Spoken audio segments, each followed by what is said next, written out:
Welcome back to the Marian Flaxman Network Podcast, a podcast dedicated to reintroducing personal narratives into critical public health topics. On today's episode, my conversation with Keith Rhoades. Keith is a consumer product safety professional. He's the founder of a nonprofit, and he is someone who has been passionate about consumer product safety since literally his childhood. He's taken his background in engineering and brought it to a career as, he calls it, a professional mythbuster. On today's episode, we talk about the field of consumer product safety and the critical role that it plays in the topic of public health. If you're anything like me, you may never have heard about or thought about consumer product safety or the federal government branch, the CPSC. But we all interact with consumer products every single day. And for those of us with kids, it's constant. Everything from car seats to high chairs to pacifiers to toys, someone is responsible for regulating the health and safety of these products. And it's not me. Have you ever thought about whether or not a high chair was safe before you bought it? If you took that safety for granted, then you have benefited from the field of consumer product safety. Keith and I discuss this and so much more. We talk about the importance of this field and how education can be used to empower consumers to participate more fully. So please enjoy my conversation with Keith Rhoades. Keith, welcome to the podcast. Marian, thank you so much. I'm a huge fan, obviously, of the work that you've done in meeting you. I can't wait to be part of the MFN family. I know kind of unofficially, but now that we're finally sitting down to do this, I'm just very humbled and grateful. So thank you for having me with you today. Well, it's completely my pleasure, and it's also my absolute joy to open up this conversation of consumer product safety and public health because, Yeah. just very briefly, the way that we met was I heard about this consumer product safety mentorship program, and I thought, oh, that's obviously a public health topic. Of course, like product safety, public health, that is the same thing. And then I realized that no one else in the public health space was really talking about consumer product safety. Yeah. And so I'm thrilled to talk with you about, how much you know about this topic and really just where these worlds connect, which is in so many places. So I'm very, very excited to Yeah, a speak with you ton, a today. ton. It's going to be Yeah, amazing. thank you. I'm looking forward to dive in. So first of all, for my own personal interest and to just get a little bit of background on you for the listeners, I would love to hear about your own journey into this space. So when you were a Sure. kid or a teenager, what did you think you wanted to be when you grew up? Yeah, it's actually documented, and I used this in another session before this. In sixth grade, I was asked, what do you want to be when you grow up? And you write down in your yearbook. And the first one was astronaut. And for a lot of reasons, I've been grounded, so not going into space. And the second one said, I want to work at underwriters laboratories, and specifically, my reasoning for that was I want to help people design better products and make safer products. At that point, I didn't really know what that meant. Obviously, I don't work for UL either, but it was there in sixth grade, and it's kind of always been like this theme of my life that I have to be honestly give props to my parents for. They always let me explore things, whether it was taking apart gizmos and gadgets in the basement with all kinds of tools, or you know playing with toys that were very STEM geared, things like Connects and Legos and other building kits and that sort of thing. um it definitely geared me towards a creative side of engineering. And my dad growing up, all my cousins always called my dad Uncle Safety. So it was like, if you're going to work on something, you got to wear the right PPE. You got to wear the headphones and the glasses and the gloves. And, if you're going to do it the right way. Everything from not only just wearing the stuff, but what's your footwork like? If this goes wrong, what are you going to do next? And whether we were working, on the roof repairing a gutter or cutting down tree limbs, it was always, if this happens, then what? And really, he taught us how to live the mantra, or the quote of failing to plan is planning to fail. And that naturally brought into my career after going through engineering school and applying for a job that said toy safety engineer. I was like, oh yeah, that's me. I have to have this job. And it was awesome because it was like 3 miles away from where I was living at the point. So I was like, this is the best commute, like the perfect job. Interviewed for it. My boss at that point, the hiring manager, was like, I'm an Eagle Scout, you're an Eagle Scout, you're an engineer, I'm an engineer, you like art, my wife's an artist, and like all this stuff like transpired and built up to, where I am today, being a professional mythbuster. So it's been kind of a fulfilling journey that I feel like was kind of like destiny in a lot of cases. And that sounds weird, but it works and I love it. So that's me. I love that because I do speak with a lot of people who have these jobs that don't fit into the kind of kindergarten, what do you want to be when you grow up box? Like, oh, I want to be a firefighter or an astronaut Yeah. or a doctor. There are all these kind of Richard Scarry universe careers that little kids gravitate towards. And then there are these really interesting, unique careers that people end up in, and they aren't necessarily the same thing. And so I find it so interesting that you have this experience of being in sixth grade and saying, like, I want to work on product safety. But I also just want to kind of reflect back to you the thing that you said about how that was ingrained in you through your dad, through your childhood, through what was both described and discussed and modeled, but also what was allowed and enabled. And I think maybe we can like tiptoe towards this later in the conversation, but we're both parents, and it's interesting to Yeah. think about how, as a parent, you do create the launch pad from which your kids get to choose their future. And what are we doing as parents to give our children a broader palette of colors to paint Yeah. with, right? How are we saying, like, oh, actually, it's not just doctor, lawyer, bread maker, but there's also like toy safety engineer and professional myth buster. So, yeah, I think that's really awesome that you have that anchor moment. I wanted to be a mom when I was a kid, so I can relate. I was just like a kindergartner that was like, I want to have Yep. babies when I grow up. So same, Yep. not quite as specific, but same. Well, you're raising three good ones over there, so they're going to take over the world just like you and do great things. And I think exactly what you said in this case with children or wherever, if you follow a passion because you're like so focused on it, and you can learn a lot about it and start to form educated opinions based on your beliefs, but also where you're going to. I think that's a lot of what you're up to, and a lot of what consumer product safety is, as well as public health. And for people like us that are passionate and can speak about this, I think we just need to really segue these two things together, because there's so much of this goes hand in hand, and so much of the manufacturing side impacts so much of you know everything in our existence, whether it's from the food we eat to the air that we breathe to the thing that we're using or playing with or sitting on. They're all intertwined, whether we know it or not. They are, and it could go down to a chemical perspective, but it is, and it's the future. So I think doing things the right way, and in this case, following our passions. I know that we'll keep bouncing our heads constructively together over the years to do what's right. So I definitely think that passion is a deep rooted part of where I got to today, and as well as where you got to as well. Yeah, 100%. So to take a quick step back for those listening who may not have any idea what consumer product safety is, and who maybe don't think about CPSC, have never heard of ICFSO, right? Which was me until 3 years Yeah. ago. Um, Yeah. could you briefly just describe the playing field? What is consumer product safety, and how is it playing a role in people's everyday lives, whether or not they're aware of it?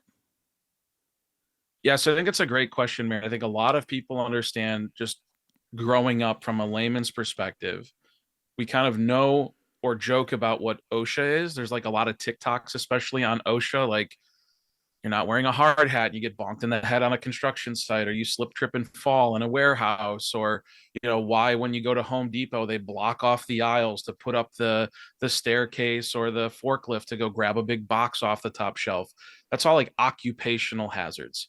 If you're an electrician and you're working on high power lines, you want to be grounded in a way that you're not going to get zapped. I think we all get that. What product safety is a lot of that, but to the product, knowing that it's going to be used in unintended ways, or what we call foreseeable ways, by every single consumer. And when I talk to my team or who I'm training professionally, every tool is a hammer, is a quote that comes out. So you design a hammer for a purpose. It's supposed to hit a nail and drive a nail into a piece of wood. But now all of a sudden we put a pry bar on the other side and you're going to pull it to the side or backwards, or maybe use the hammer sideways, or maybe use another tool to hit the hammer or to get more leverage on something. I think product safety really is describing that, which is how do we keep consumers safe in general aspects of their life? So if you're putting food into a plastic bag and selling it on the shelf, how do we know that that plastic bag is not only keeping the food shelf life stable, but also not creating a toxicological risk or a poisoning concern from what's leaching off the plastic bag? How do we know that the toy that you're playing with as a 3, 4, 5, 6, 7 year old isn't going to fall apart because you dropped it down the stairs? Right? Slinkies are going to go down the stairs. How are they going to fall apart or break? And dog toys. You got a dog, you throw the toy outside, you're playing, oh, dinner time, everybody runs in the house and you leave everything in the yard. 2 weeks later, the dog finds a toy. Did the UV rays from the sun, degrade the product? Did it freeze and thaw? Did it crack? Did it get brittle? What happens when your dog goes out there to bite it? Does it fall apart and cause a choking or ingestion concern? So all of these things from product safety, you look at physical mechanical issues, chemical and toxicological issues from the product, as well as into flammability concerns. You go back and look at all these news clips from over the last 10 years. You've had hoverboards starting on fire and burning down apartment buildings. You've had spray cans of oil lubricant for cooking. That nonstick cook spray. Those are exploding next to stoves and ovens. You've got bottles or water bottles for sports drinks and things like that you might take to soccer practice, and those mouthpieces are falling off and becoming ingested, and bookshelves and dressers are tipping over. All of those things segue into what consumer product safety is in a generalization of a whole bunch of stakeholders coming together and trying to do what's right by the consumer. Yeah.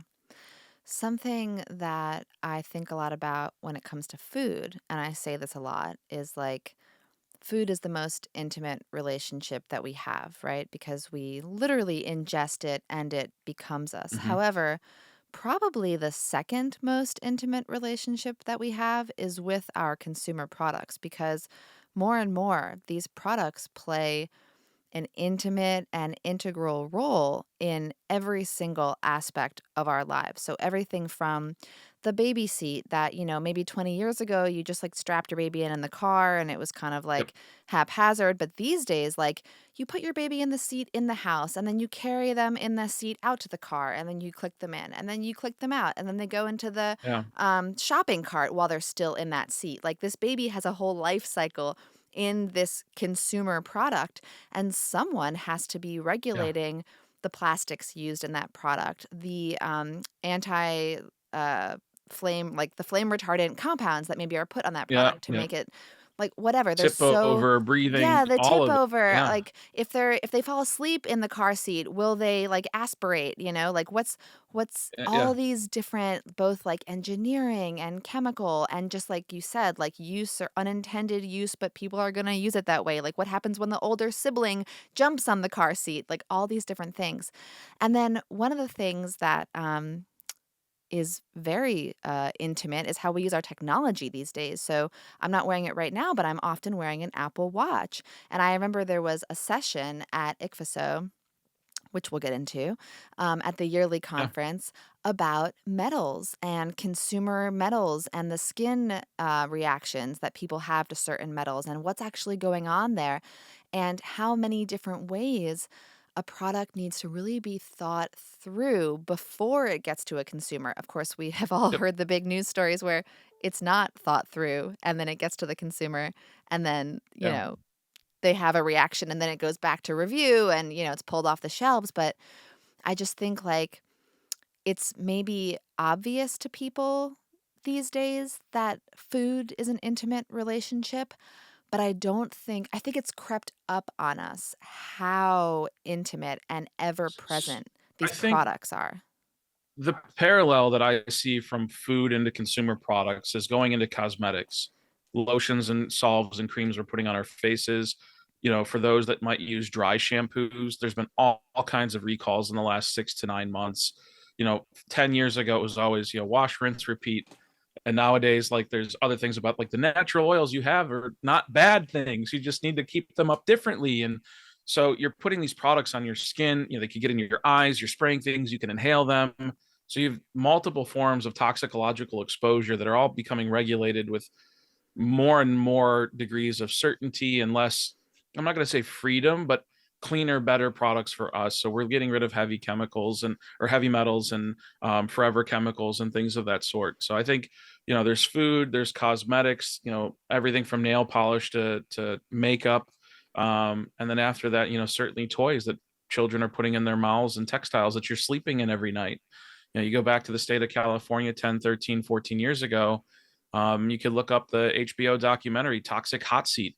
A whole bunch of firefighters are getting massive health scares, if not diagnosed and dying from cancer from exposure to um, basically flame retardants and different variations of flame retardants. So I think it all transpires to when we're using these, when we're washing our clothes, when we're cleaning our things, they all have to go back somewhere, and it becomes very cyclical. So consumer products, you know, it's not only the direct exposure to the child or to the person who's using it.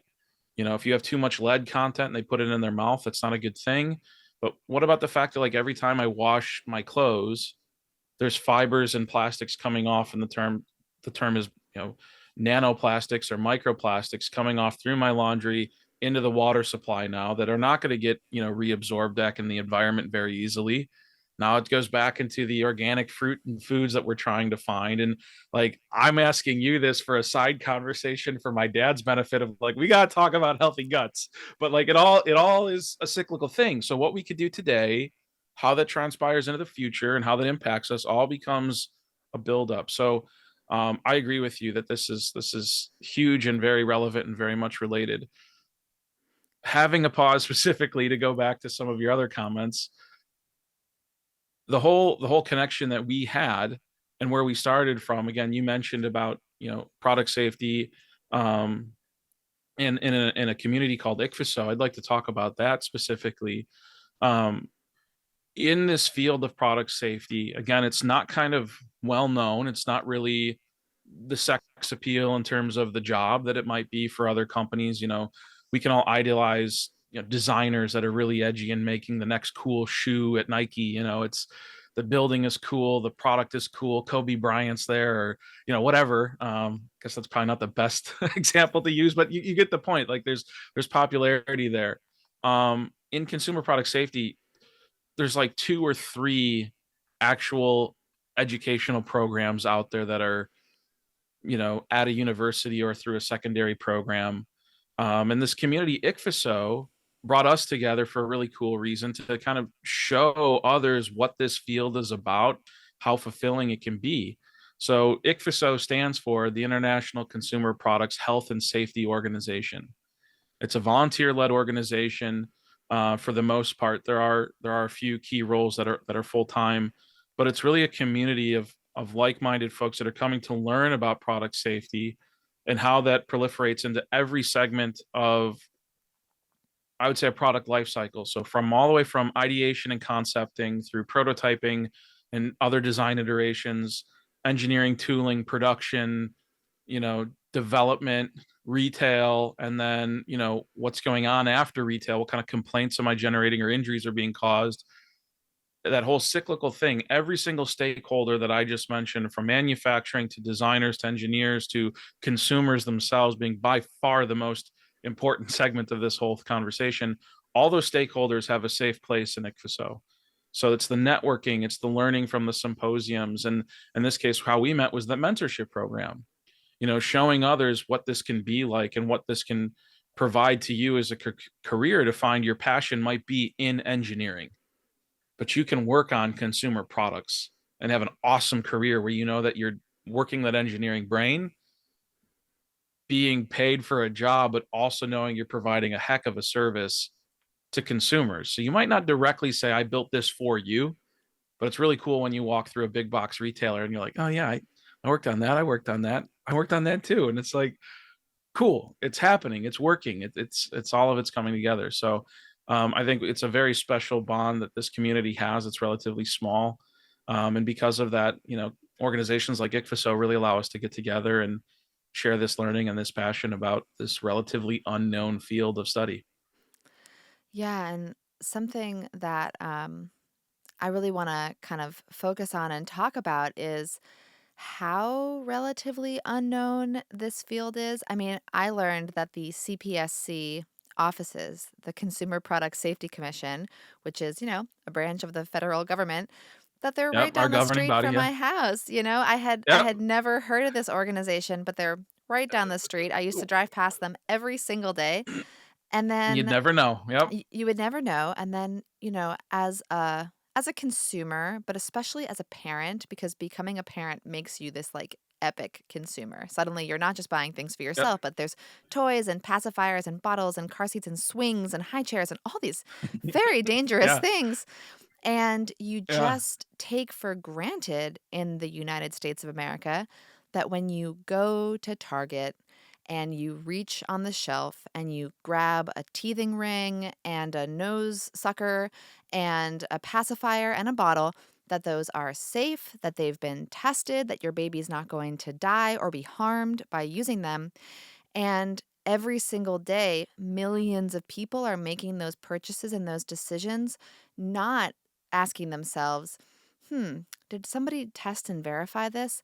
So I guess my question for you is, does that mean that the industry is just functioning as it should and it's doing a great job? Like mission accomplished, the consumer doesn't even need to know that they're a stakeholder?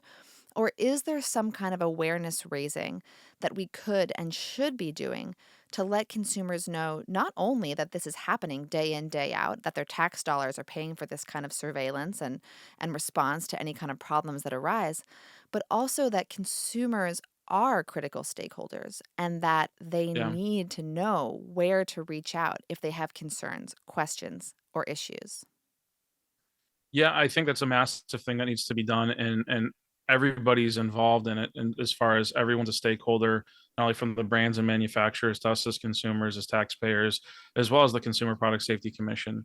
The reality is that there's a few things at stake here. Number one, I tend to think that this becomes politicized really quickly, and I think in this landscape of 2024, everything's got litigation marks all over it, and because of that, people I think have a tendency not to speak out to avoid those things. If you look at the agency, the Consumer Product Safety Commission, they're the smallest government agency out there. They've been saying that they've been underfunded for 2 decades at least. And in terms of like the budget and the spend that they have, we're not talking like hundreds and hundreds of millions of dollars like you would find, or billions of dollars for say something like the FDA. You're finding like a tenth of that. You're finding maybe 400 to 600 employees depending on the season and the landscape that they're able to provide. You're talking about, regulating a massive number of products and constant innovations and constant, quite frankly, bad actors coming in, from the US, but also overseas. And then there's products that fall into gray areas that, you don't, just because there's a standard for something and a regulation for something doesn't mean the product's actually safe.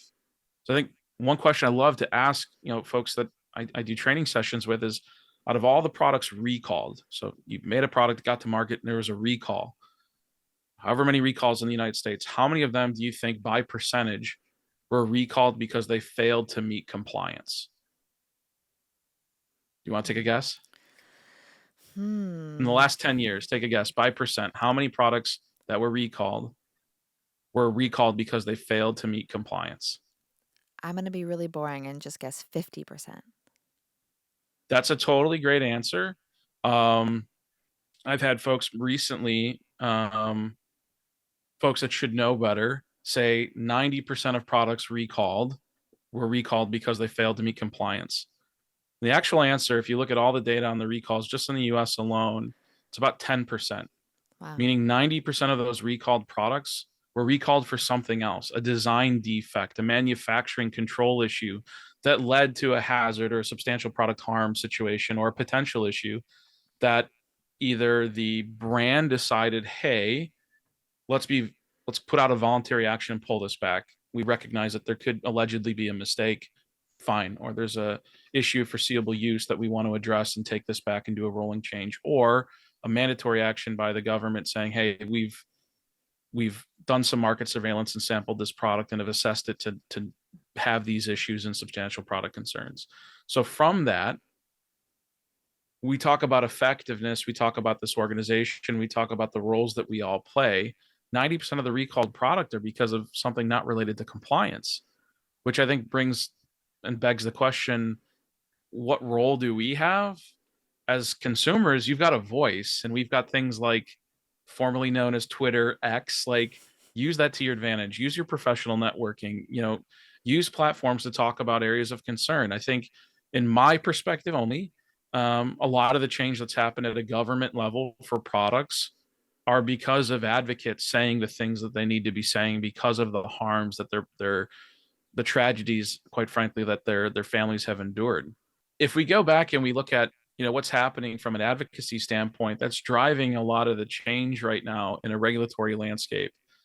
Back 14, 15 years ago, the American Academy of Pediatrics started a task force called the Button Battery Task Force, a group of medical experts and industry professionals that were examining and investigating the hazards associated with button cell batteries. Kids would ingest these things and cause grievous concerns, if not death. We're talking about 3,500 incidents a day, or I'm sorry, a year that have happened. 3,500 hospitalizations a year from button cell battery ingestion in the U.S. alone. Going years back, the ACCC, which is the organization like the CPSC in Australia, already came up with rules and regulations to protect their consumers.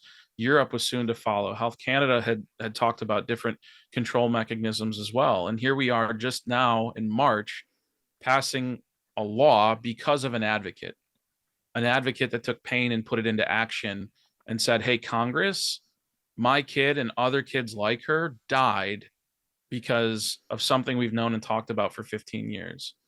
Folks like to talk about furniture tip over, televisions falling off of cabinets or dressers tipping over. There's a group out there called Parents Against Tip Overs, right? There's now like 14 or 15 full-time members representing their child because something horrible had happened. And the way that this was approached was that they approached the Consumer Product Safety Commission, said we demand a change, and they reviewed the current requirement and changed the test requirement. Did it solve the issue? No, the root cause is still there. Physics is physics. Gravity is gravity. It's going to happen, but we changed the way that we qualify products. And you can go on and on, all the way back to the early 2000s when Danny Kazar unfortunately passed away on an infant mattress. Oversights that you can arguably say came from, design and engineering related oopsies that led to an unfortunate death that now, organizations like Kids in Danger were founded because of those kinds of issues, and now are doing the work that I think government should be ahead on, similar to what the EU model is. But again, our political states are different between Europe and the US. And I think there's just a ton of opportunity for advocates to raise their voice, because that's really what, in my opinion, is driving action right now. You look at what Consumer Reports is doing and all their investigations. A lot of folks might say that they're puppeting the government right now, and it's a really tenuous time to be speaking about this topic, because I believe giving freedom to designers, but giving them a framework of, instead of designing for the product, if you design for the human, you just got to have a lot more success in your product efficacy, your life cycle, your duration. People are going to have an emotional attachment to products more than just a use and throw away, which comes back into this whole cycle of, upcycling or reusability or recycling or throwing things away and creating waste in the environment. All of this is all related. In that forum, talking about that at ICFSO, talking about that amongst ourselves here on the MFN, it's hugely important, and everybody has a role. And if a few individuals out there band together and over a year or two could change a law or regulation, I think people who have concerns can do that too. I wish professionals had a little bit more of a stake or a safe place where they could talk about things like ICFSO and not be, held accountable for their actions and decisions in a court of law because of the way that they're speaking out about their corporation or their product.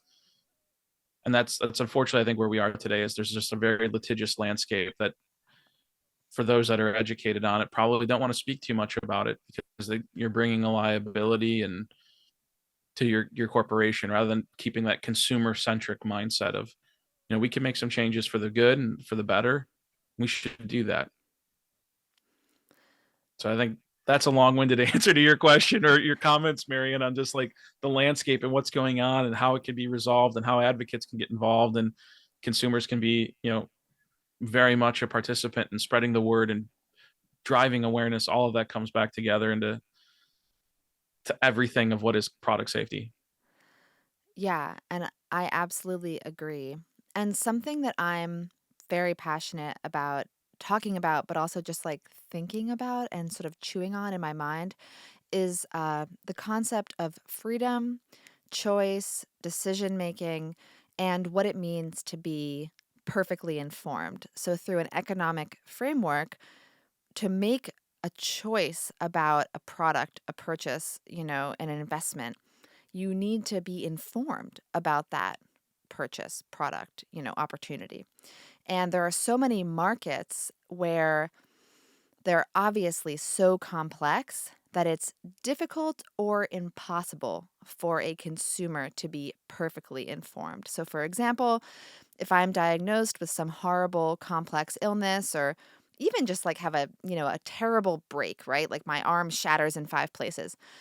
It's Uh, going to be very difficult for me as a consumer to be perfectly informed to make a choice about what I should do next, what product or service I should buy to fix this health issue or break. And that's why we have, doctors and those complex systems. But what you were just saying about, sort of the free market and allowing designers freedom to make products, well, absolutely, but consumers also deserve the freedom to choose. And in order for someone to make a free choice, they need to be fully and adequately informed about a product. And that includes things like safety and toxicity concerns. So I think back to being a young mom, a teen mom, and I've always had this, streak in me of not wanting to fall for bullshit, right? Like not wanting to buy a yeah. product just because it's like everybody should own this. So when I had a baby, I was like, I'm not going to buy a crib. Like, I'm not going to spend like $1,000 on some big chunky crib. I'm just going to have her sleep in my bed. And then when that didn't work out, because she was like a tosser and a turner, and I just could not sleep with this child next to me, I got a pack and play because it was like simple, whatever. And I stuck her in the pack and play, and that's where she slept. Now, a million years later, 18 years later, I'm thinking, what was on that pack and play in 2006? Like, how many flame retardants were soaked into that pack and play mattress? Like, for very good safety reasons, right? If you don't want your house to burn down and the pack and play is the first thing to go up in flames. But as a consumer, would I have put my fresh baby into just a raw pack and play? I wasn't necessarily wrapping it in organic cotton sheets, right? I was like just trusting like this product was at the store, it's safe, so my kid can sleep in it. But first of all, was that the intended use of a pack and play? Probably not.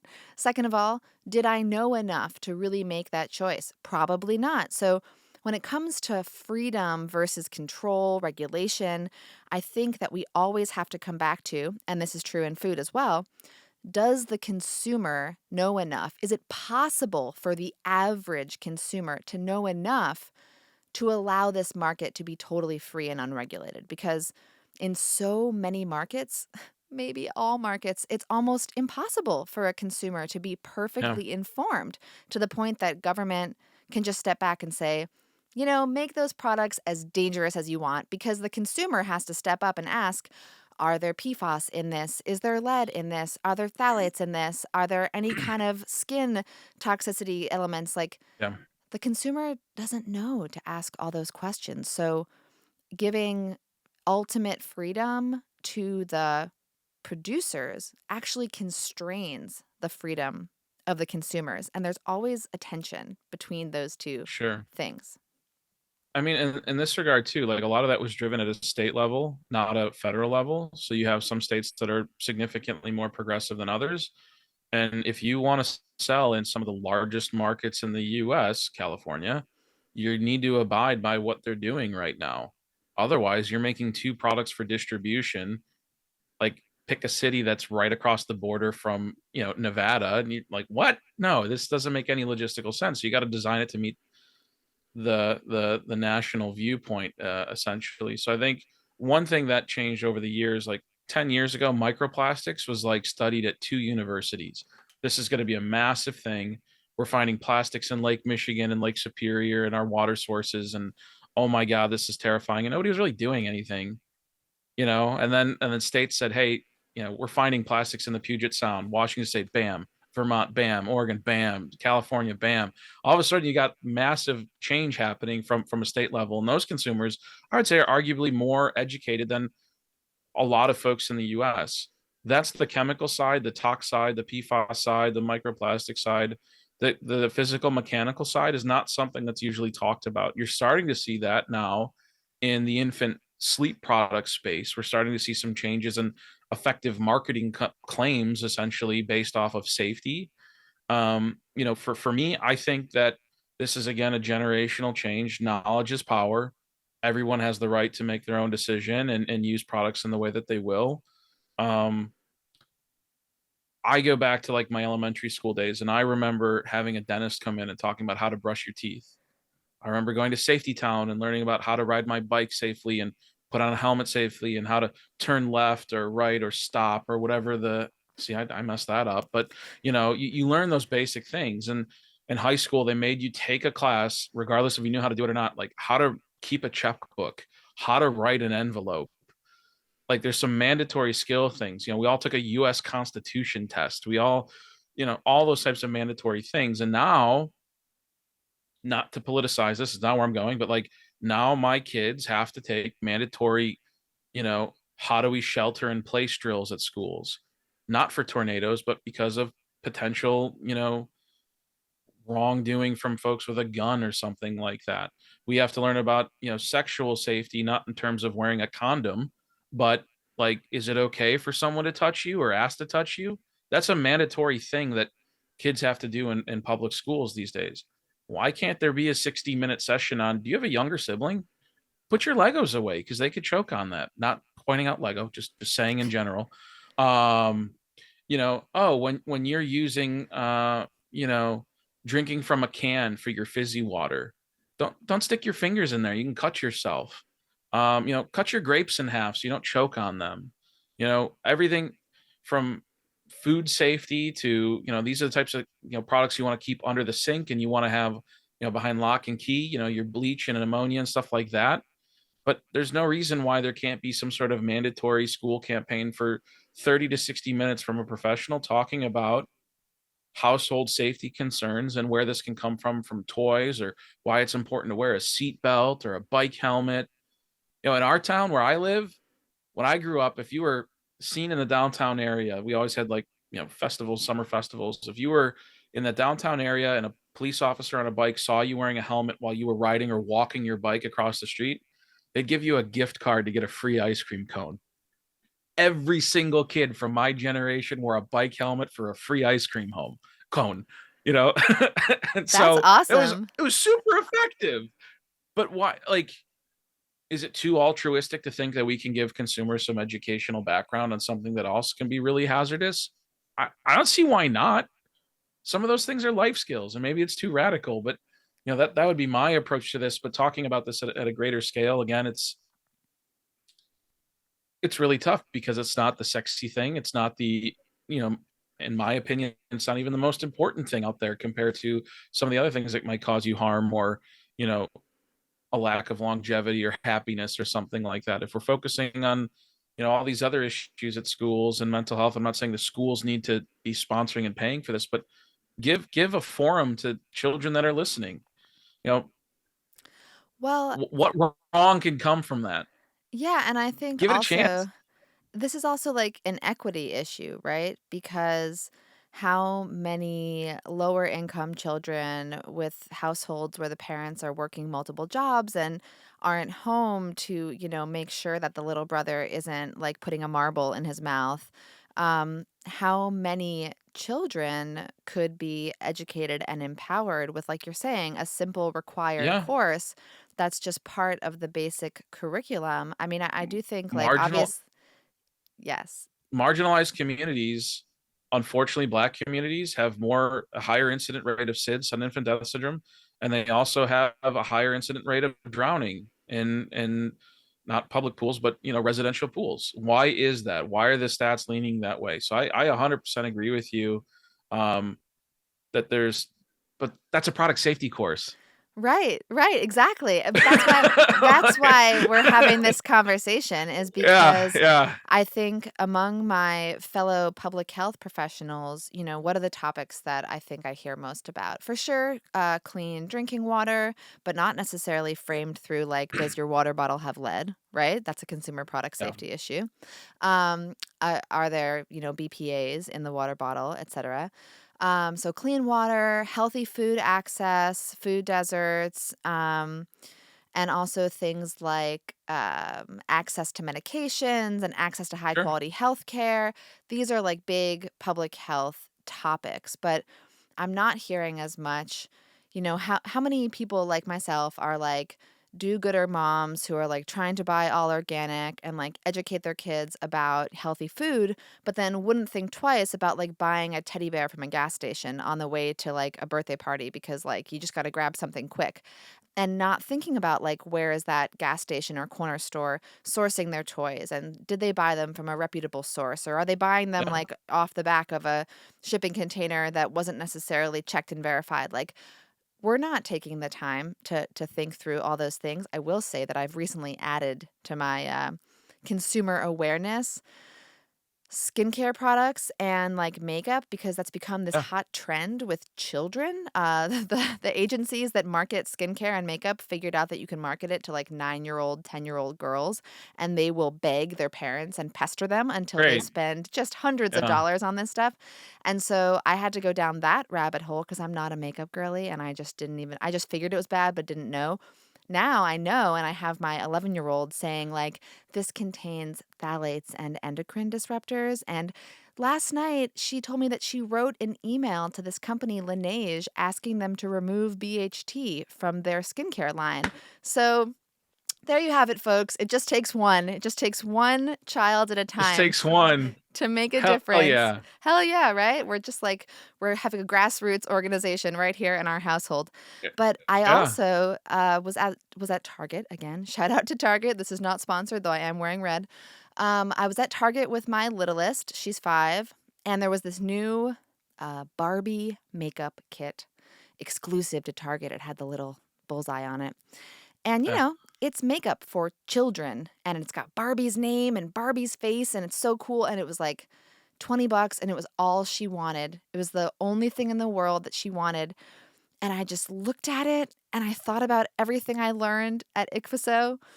And I was like, babe, I just cannot guarantee that there aren't heavy metals and all kinds of endocrine disrupting compounds in this thing because is it a toy? Is it makeup? I'm not sure who's regulating this. I don't know what agency oversees this. I'm not sure they know which agency should oversee it because it's like part toy, part body product. And so I gave this Yep. 5-year-old this incredibly dense explanation of why she couldn't have this product. And we chose something else that was probably equally toxic, but we tried our best not to use that. Mental health, physical health, like, Right. oh crap. It's a juggle, It's the but dilemma. And I mean, you so bring up a great point too. Like, who's responsible? A lot of times, like, oh, a diaper's in the baby aisle. Is that the FDA or is that a medical product? I don't know. Is it a clothing item? Is it CPSC? Many times there's a gray area, and anyway, well, and then they that's another all conversation for another time. But connect. yeah, Like how you're exactly. At saying, the if end of the day, there's clothing still Sorry, we're just bouncing back and forth with the no Zoom audio, but the do thing it. that you said earlier where if clothing is breaking down while you wash it and it's leaching microplastics into the waterways, should clothing be regulated by the EPA? Like this is a very confusing thing where we've siloed things because you have to regulate. You need to silo because you need specialists to go down those rabbit holes and get specific and say yes, no on certain things. You need CPSC and USDA to have different purviews. However, if if the plastics from the toys and the clothing are getting into the soil that's going on the crops, it's getting into our fruits and vegetables, then CPSC and USDA have to be able to work together. Or people like you and me need to be out there saying these things aren't separate. Like, yes, they're regulated by separate agencies, but they all come back together in the middle. And we have to have these conversations that unite USDA, FDA, CPSC, EPA, because ultimately, when it comes to PFAS, microplastics, and a whole host of things, they fall under all of these umbrellas. And the one big umbrella Yeah. is just human health and safety. Yep, that's exactly right. And it takes, I think, a lot of folks to just go to a job to do a job. I think in product safety, sometimes, you're not the engineer that got to go to NASA or Boeing and design an airplane or, make the cool golf club or whatever it is. And sometimes you get these folks that are just doing the job to do the job. But the vision is consumer centric. If you keep that consumer always present in every conversation you have, suddenly things like took 2 more days to get to market, or we had to redesign the label, or we made this more accessible by, or the conversation of, oh God, my budget's overdone, starts to become minimized to an extent, to just see the big altruistic vision of, if we do a better job, we can have better outcomes everywhere. I I get behind that really easily, but I totally get the counterpoint of folks who can't or won't. But that's a platform where, like, why we're existing and talking about today. It's all cyclical, it's all related. It should all be part of the same conversations, and segmenting that into healthy segments where we can absorb it and act upon it. It's what we got to do next. But hopefully we get to a point in our lifetimes, if not for our children's lifetime, so they don't have to send emails to, hey, take out this phthalate from your product because I want to put it on my skin, type of thing. Like, you go, girl. That's awesome. Can't wait to work for her someday. I want to quickly pivot Yeah. to talk about Let's pivot. you have this passion for this topic. Yeah. And, I think you and I connected right away when we met through the mentorship program, because we both are kind of like feisty, passionate individuals who are willing to push and fight to make a Mhm. change, but also like to keep a positive spin on it and have fun with it and be nurturing and supportive and not just like doom and gloom and bad news. So you have taken your passion for this field and your positive spirit, and you have a nonprofit. So in addition to working full time on public Yeah. safety, you also work full time on public safety. So I would Yeah. love to hear a bit about your nonprofit, what led you to start it, and what you're up to with that right now. Sure. So I think, as I was saying to earlier, um, the landscape right now for making decisions, at least in the field that we're talking about, consumer product safety, has some element, or a lot of an element, of having litigation potential or being very litigious. So, in my approach to this, if you have a data driven metric, or you have a defensible metric that's founded upon data, it's very difficult for someone to hold an eloquent argument against you why you're wrong. Now, you can argue stats left and right, but at some point, like, the more pictures and the more medical experts and the more we can present from a data perspective of, these are injuries happening to this population, we can drive change you know at that regulatory level for public health policies, or for product safety policies. We can drive change at the medical level of how these things should be treated, and as well as at the medical design, instrumentation level of, how do we have a better diagnostic tool or a treatment tool that's less invasive for a child or for an elderly person, so they have a better chance to heal and come back. So this whole nonprofit thing is all about injury prevention. The idea I actually came up with at my job, and asked, hey, we should be doing this. We should bring this back to some extent. We should modernize it. We should start recollecting this. And for reasons that don't need to be mentioned here, the decision makers did not align with, this is what something we should be doing as a corporate initiative. Back and forth for several months, and then eventually got in contact with the medical experts that I needed to, that said, hey, let's take this private and let's ask to make this a nonprofit and get permission. We did. And the Global Injury Research Collaborative was born in 2019 in August. And since then, we've now have over 500 medical experts that are members of our app environment. to essentially take a survey of very specific details on child related or any consumer related injury, be it from food or toys, what have you, and record that. It's designed for a medical expert to quickly do, off Wi-Fi or cellular as they're going from like OR, operating room to, their office in an elevator. You've got 35 seconds of their time. So how much data can you collect from that? And it's a slow thing. It's a long play, but eventually you get 500, 1,000, 1,500, 2,000, 2,500 data points that you can't argue with. And so hopefully we can drive data driven change at scale and today's, market. Um, we're getting closer and closer. There's more and more medical evidence and medical things, treatment algorithms that have changed because of the work that we're doing. A lot of the evidence that we supplied helped, I think, the Reese's Law situation pass related to button cell battery injuries and ingestion concerns. The research that was driven from that. So it's definitely a labor of love. It's something that, me and the medical experts on the board don't take any sort of pay from that whatsoever. It's all about getting in front of people and speaking about what we're collecting and how we're doing it and why it's necessary to have at a large level like this. So we hope to just keep growing and keep collecting more and more data to be able to provide the naysayers or the people, the opposition. I'm not in this for the fight.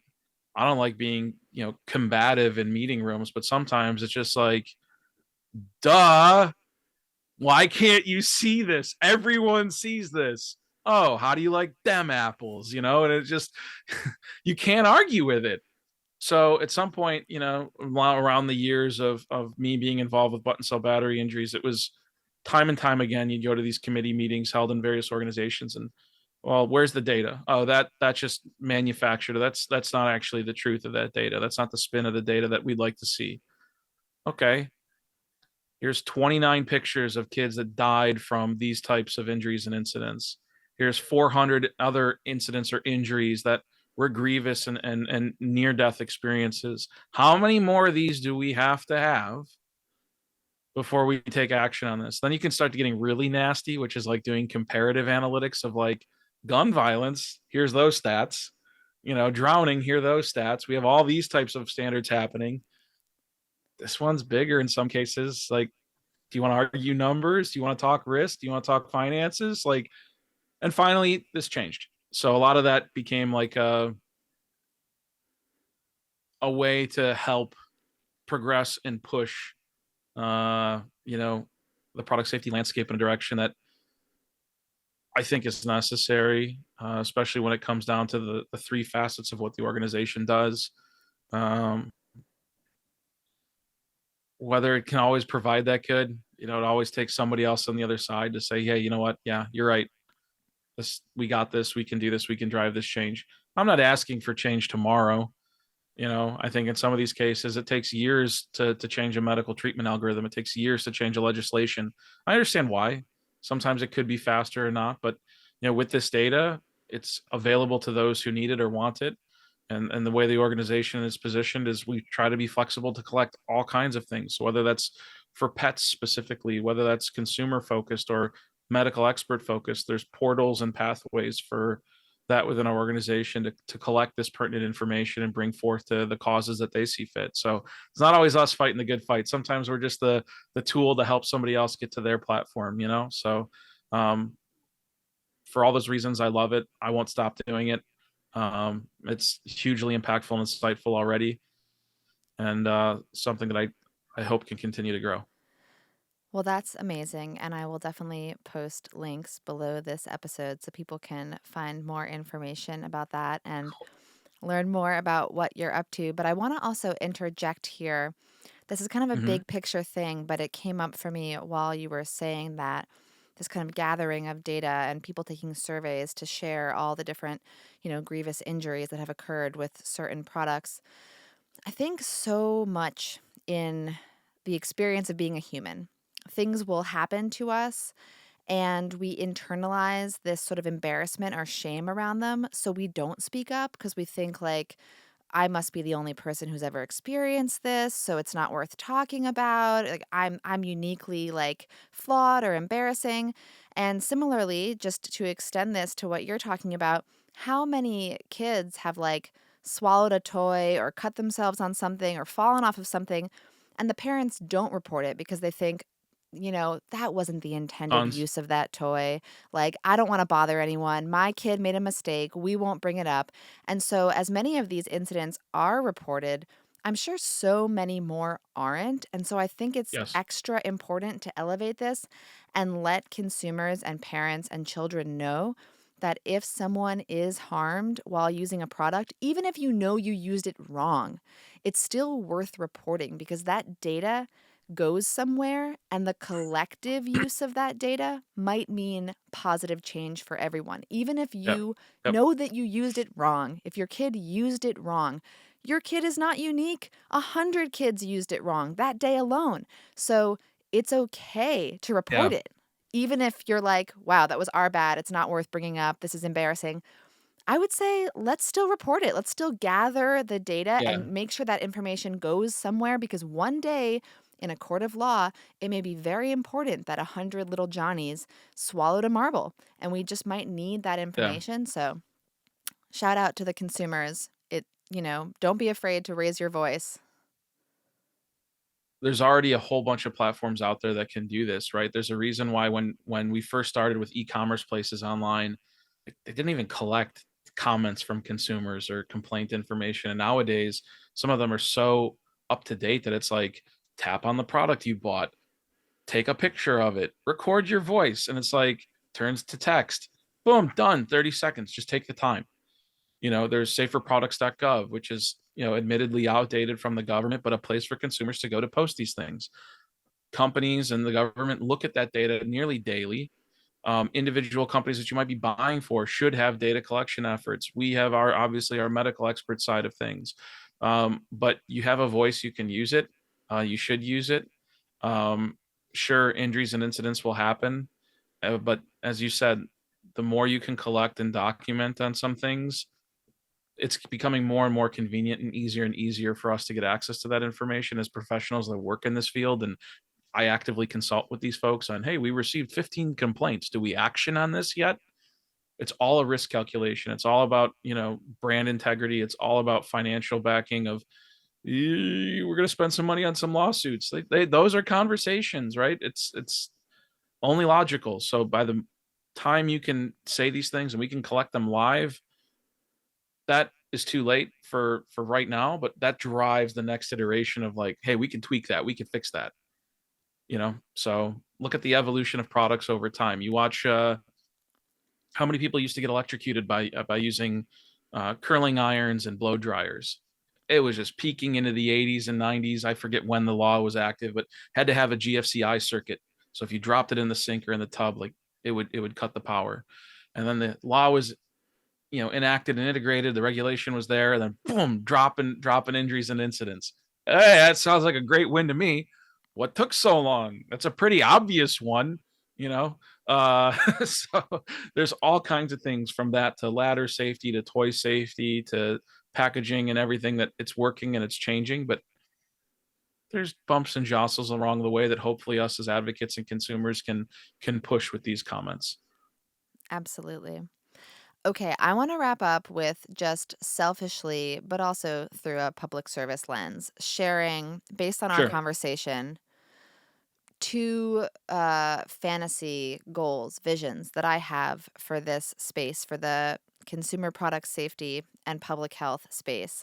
And then I want to hear from you what I missed or what your vision for the future of this field is. So, Mhm. based on what you and I discussed, I'm thinking in the dream world, there is a health class component that maybe is run in kindergarten and then again in third grade, where children are educated based on how our society has changed to understand batteries, motorized toys, toys with lots of small pieces, like things where their safety could be impacted with these products that they use every day, and this class can cover don't climb the dresser, don't climb the bookshelf, like a basic how to interact safely with your environment and consumer products course for old toddlers and, big brothers and sisters, young children. Okay, that's goal number 1, and that could be funded as pilot programs.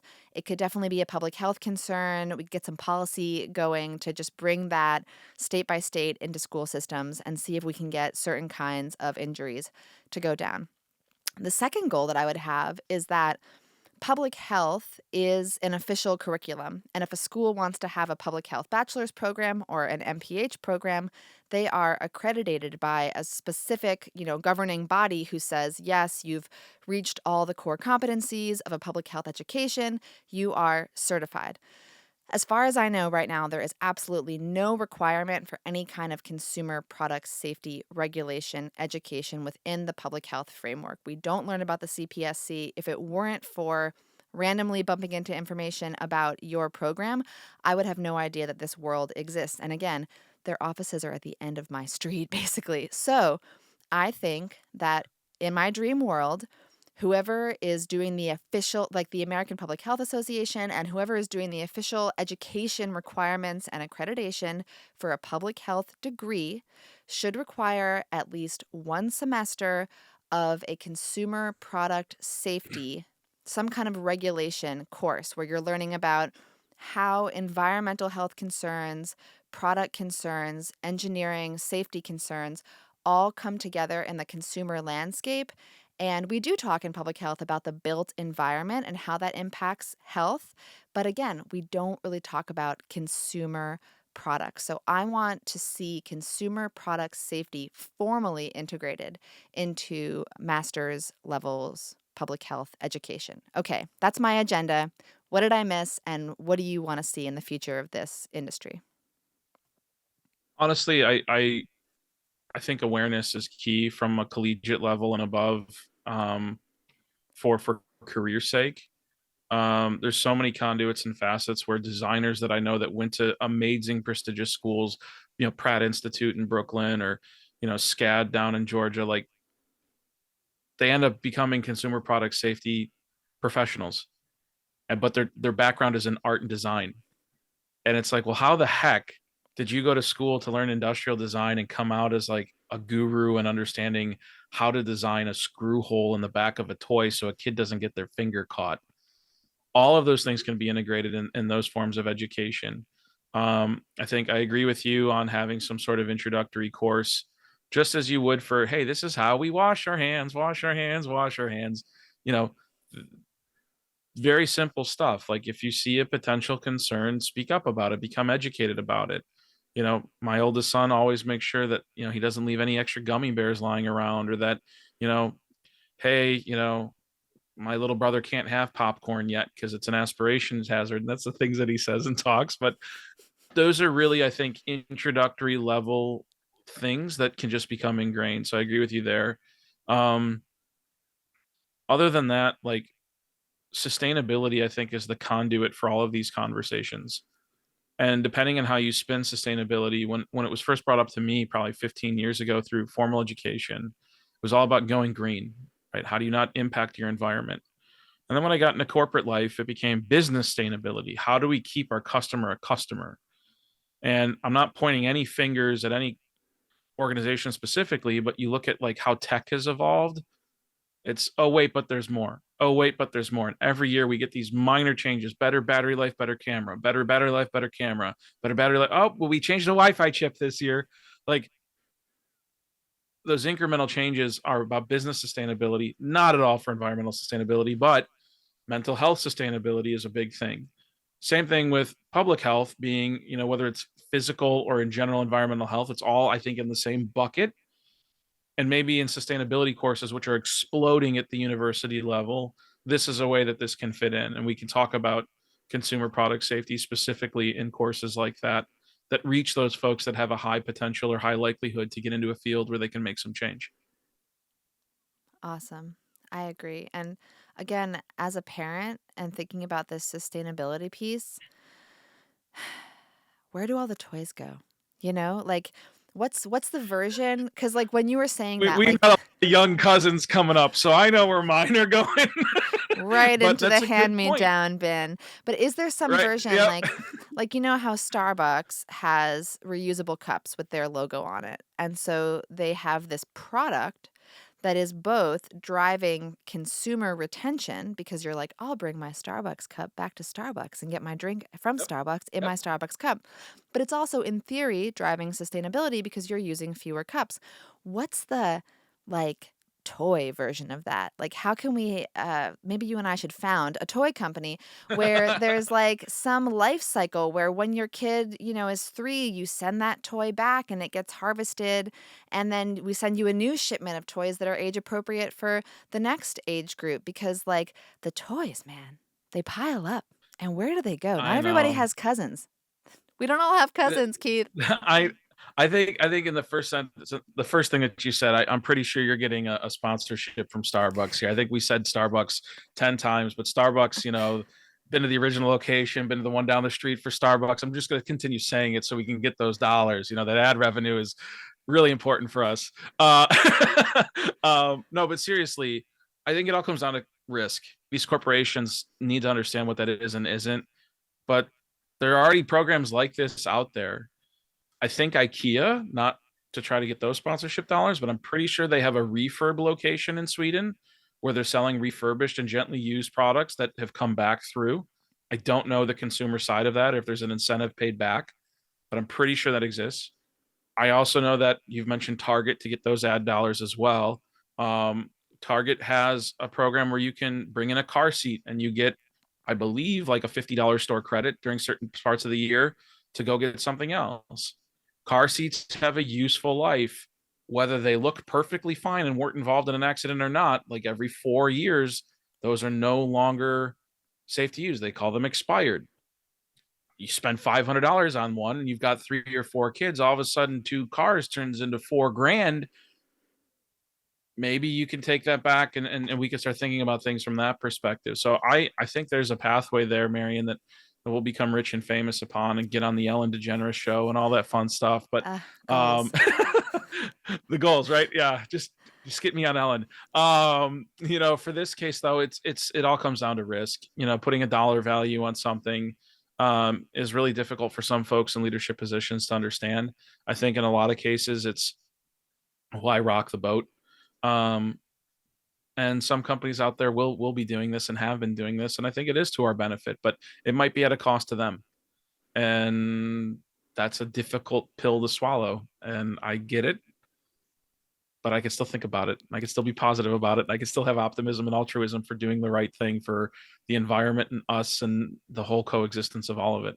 Yes. And I am grateful to know boat rockers like yourself. I'm confident that you and I will not stop rocking the boat, but we both know how to swim. So we can rock the boat. And if we fall out, we will swim to shore and start again. Been And doing a lot of swimming lately. and boy, are my arms tired. Um, Yep. I'm just very, very grateful to you, Keith, for coming and speaking with me today. And I will be linking below to not only your organization, but also to ICFSO because they are Yep. amazing. They're doing so much incredible work. I have so many people now in my network who are active in that organization, and I love following their work. It's so inspiring and exciting. And I'm going to continue to push this message that consumer product safety and public health really belong to each other. And for every public Yep. health person who mentions and learns about consumer product safety, I will buy you an ice cream cone. We'll see if that works. I've heard that works. We're going to see if it works. Free ice cream I cones think for. it will. We'll get Dairy Queen involved, and then everybody will win here, right? Get those ad dollars. But seriously, thank you, Marian, for having me. Thank you for you doing what you're doing and spending the time and taking the time and sharing your passion. Big fan of MFN, as I said. I love the name, love what you're about. So I look forward to following and seeing what happens in the future. But if there's anything else I can do, just let me know. Feel free. I'm always gonna respond back to a text or pick up the phone. And again, truly grateful for ICFSO for providing an environment that allowed you and me and other people to meet each other and create a platform and hopefully get employed in a platform where we can and do better for everybody. So thank you. This is truly awesome. My pleasure. Thank you. Thank you once again for listening to the Marian Flaxman Network Podcast, a podcast dedicated to reintroducing personal narratives into critical public health topics. For more information on me, Marian, please visit my website at marianflaxman.com. For more information on my guest, Keith Rhoades, and his amazing nonprofit, please find the links in the show notes. And for more information on ICFSO, or the International Consumer Product Health and Safety Organization, please also find links below. This episode was produced by Brain Trust Productions and sponsored by Informed Solutions Consulting. Thank you so much once again for listening, and we will see you next time.